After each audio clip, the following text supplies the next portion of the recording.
first question we have is from Andreza, which was seconded by Kelly Weeks. So because it got seconded, I figured we had to get to this one at least in this week's YAWA.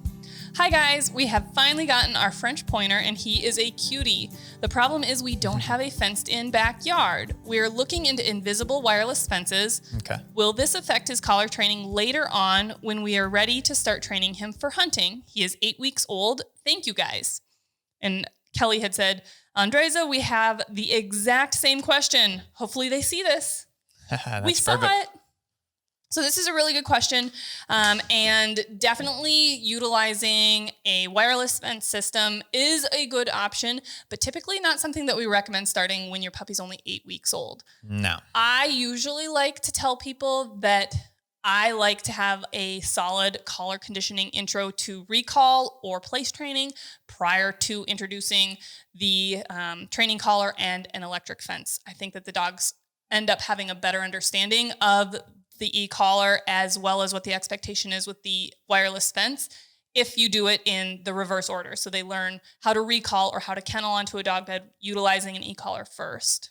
Yeah, you have drastically less of a chance of having a big e-collar fiasco or hiccup. I think a lot of times what ends up happening if you utilize that fence setup first, the dogs kind of learn to run from, hide from, try and escape, avoid the collar pressure themselves rather than learning properly how to turn it off. They just end up in, if I bolt back to the house or the yard or whatever, I'm safe. Exactly. And we don't want that mentality to be built around e-collar pressure because it will transfer right into your attempts later in life to collar condition them for recall or collar condition them for place training or anything else. And that will be a tough thing to overcome. So, as well as typically an 8-week-old puppy isn't really mentally ready enough for that type of training. That's when we're recommending doing all the clicker training, building a lot of focus and trust and a bond with you first. So I understand you don't have a fenced in backyard and there's always that concern. Well, I don't want my puppy running off or getting into the road or anything like that.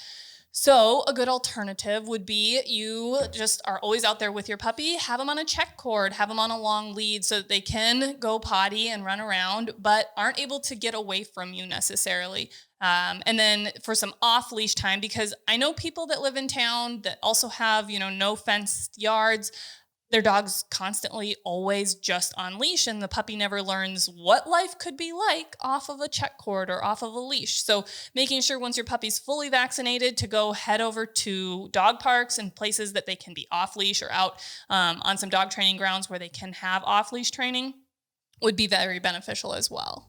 And if you're looking for one, we have check cords available on our website. Yes. So that was a really good question.